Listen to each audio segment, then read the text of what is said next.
Copper dam కడతాం, ఖర్చు భరిస్తామన్న L&T BRS డిమాండ్తో దిగొచ్చినటువంటి సంస్థ. మేడిగడ్డ బ్యారేజ్ పునరుద్ధరణకు ఎల్ఎన్టీ నిర్మాణ సంస్థ ముందుకు వచ్చింది.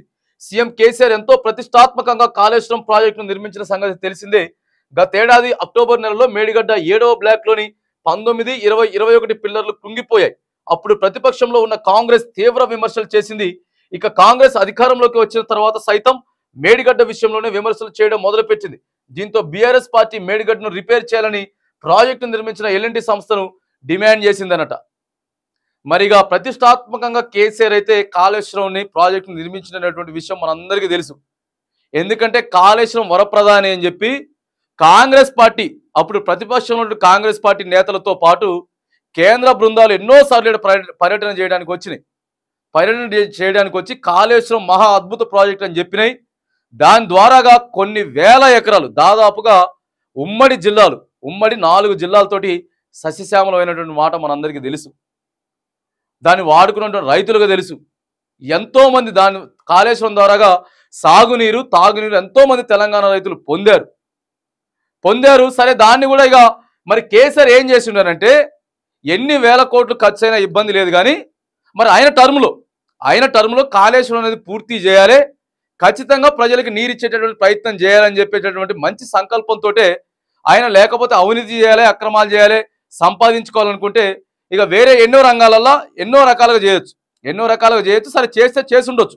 కానీ కాళేశ్వరంలో మాత్రానికి అవినీతి చేయడానికి కేసీఆర్ ఎక్కడా ఒప్పుకోలేదు. కాకపోతే కొంతమంది అధికారులు, కింద ఉన్నటువంటి అధికారులు, మరి ఎవరైతే ఇంజనీర్లు ఉన్నారో ఇక వాళ్ళంతా కూడా ఎన్ని వేల కోట్లు కావాలనే మీకంటే, సార్ మాకు 1000 కోట్లు కావాలి, రైట్, 1000 కోట్లు ప్రభుత్వం ఇచ్చేసింది. ఇంకెంత కావాలి, తర్వాత 500 కోట్లు కావాలి సార్ అంటే, అక్కడ ఉన్నటువంటి ఈఎన్సీలు ఉంటారు, 2 ఈఎన్సీలు, ప్రధానంగా మెయిన్ ఈఎన్సీలు 2 ఉంటారు. ఇంకో ఆ ఇద్దరే అవినీతి చేస్తే ఆ 2 ఈఎన్సీలని ప్రభుత్వం ఆల్రెడీ 2 నెలల క్రితమే వాళ్ళిద్దరిని సస్పెండ్ చేసింది. వాళ్ళు లోపాలు చేసిండ్రు అని చెప్పేసి సస్పెండ్ చేస్తే మాత్రానికి కేసీఆర్ మాత్రానికి ఖచ్చితంగా కాళేశ్వరానికి పైసలు ఖర్చు పెట్టిండు. ఇక దురదృష్టవశాత్తు కింద ఉన్నటువంటి అధికారులు ఏం చేసిందంటే, దాదాపుగా 300 పిల్లర్లు ఉంటాయి. కాళేశ్వరం మొత్తం కలిపి 300 పిల్లర్లుంటే, ఇగో బ్లాక్ 7లో 3 పిల్లర్లు, మరి అక్కడ వాడు సాయిల్ టెస్ట్ సరిగా చేయక, ఆ ప్రాంతాన్ని సరిగా ఎంచుకోక 3 పిల్లర్లు అయితే కొంత కుంగినాయి. 3 పిల్లర్లు గుంగిన దానికి కాంగ్రెస్ పార్టీ 4 నెలల నుంచి రాద్ధాంతం చేసుకుంటూ పోతా ఉంది. ఒకటే రాద్ధాంతం చేసుకుంటూ పోతా ఉంది. కానీ మరి ఆ 3 పిల్లర్ని బాగు చేసే ప్రయత్నం మాత్రం చేయట్లేదు. బాగు చేసే ప్రయత్నం, రిపేర్ చేయాలి కదా. ఇప్పుడు ఏడొక్కడ కొంచెం మన సొంత ఇల్లే కట్టుకుంటాం. మన సొంత ఇల్లు 10 లక్షలు 20 లక్షలు పెట్టి ఎవడైనా ఇల్లు కట్టుకుంటాడు. ఏడో కొంత డ్యామేజ్ వచ్చిందా, ఇల్లు డ్యామేజ్, నువ్వు మొత్తం పైసలు ఇస్తావు వానికి. నీకు ఇల్లు కట్టే మేస్త్రికి నువ్వు మొత్తం 10 లక్షలు ఇచ్చేసినావు, అయిపోయింది. వాడు కట్టేసిండు, పోయిండు. 6 నెలల తర్వాత చిన్న పగుళ్ళు వచ్చింది అనుకుందాం. నువ్వు దాన్ని ఇంకో మేస్త్రిని పిలిచి మరి చేయించుకుంటావా లేదా? మరి నీ సొంత ఇంటిని అట్లా చేసుకుంటే మరి కొన్ని వేల కోట్లు పెట్టి తెలంగాణ రాష్ట్ర రైతుల కోసం కట్టినటువంటి ప్రాజెక్ట్ని మరి బాగు చేయాలి కదా కాంగ్రెస్ పార్టీ. ఇప్పుడు నువ్వు చెప్పు, ఆల్రెడీ కేసీఆర్ చేసిండు, అబ్బా అవినీతి చేశారు, అక్రమాలు చేశారు, ప్రాజెక్ట్ కూలిపోతుంది అని ప్రజలకు వివరించే ప్రయత్నం చేయి. ఎవడెవడైతే ఉన్నాడో వాడి మీద కేసులు బుక్ చేసే ప్రయత్నం చేయి. కానీ ఆ కింగిపోయేటటువంటి 3 పిల్లలను నిలబెట్టేటటువంటి ప్రయత్నం చేయాలి. కానీ చేయలేదు. చెయ్యకపోగా ఇక టైం పాస్ చేసుకుంటూ వచ్చిర్రు. ఏది మొత్తం ఇక సర్వేలు అనుకుంటా, తర్వాత ఇక ఎంక్వైరీలు అనుకుంటా, మొత్తం చేసుకుంటూ వస్తే మాత్రానికి ఇలా ఏం జరుగుతూ ఉందంటే, అక్కడ ఉన్నటువంటి రైతులే కాంగ్రెస్ పార్టీ మీద ఎదురు తిరిగిండ్రు. కాంగ్రెస్ పార్టీ మీద ఎదురు తిరిగితే మళ్ళీ ఇప్పుడేం చెప్తుందో తెలుసా? ఇగో 200 కోట్లు మేము బాగు చేయడానికి కాళేశ్వరానికి కేటాయిస్తున్నాం అని చెప్పి నిన్న స్టేట్మెంట్ ఇచ్చారు కాంగ్రెస్ ప్రభుత్వం వాళ్ళు. ఇక కేసీఆర్ కూడా బాగా చెప్తా వీళ్ళకి నోటీసులు పంపించిండు ఎల్ఎన్టీ సంస్థకి ఇక లీగల్గా నోటీసులు పంపించిండు. మీకు అడిగిన పైసలన్నీ ఇచ్చినాం కదా, మీరు అడిగిన పైసలన్నీ ఇచ్చినాం, కానీ మరి ఎందుకు ప్రాజెక్ట్ ఇట్లా చేసిండ్రు, ఇగో నా పేరు బదనం అయిపోతుందని చెప్పి ఎల్ఎన్టీ సంస్థకి నోటీసులు పంపిస్తే ఎల్ఎన్టీ సంస్థ కూడా దిగొచ్చి రైట్, మేము ఆడ కాపర్ డ్యామ్ కట్టేటటువంటి ప్రయత్నం చేస్తాం, కాపర్ డ్యామ్ మేము కడతాం, ఆడ నీళ్ళకి ఏదైతే ఇబ్బంది జరుగుతూ ఉందో ఇక వాటన్నిటిని కూడా సరిచేసే ప్రయత్నం చేస్తామని చెప్పి మరిగా ఎల్ఎన్టీ సంస్థ ముందుకు వచ్చింది.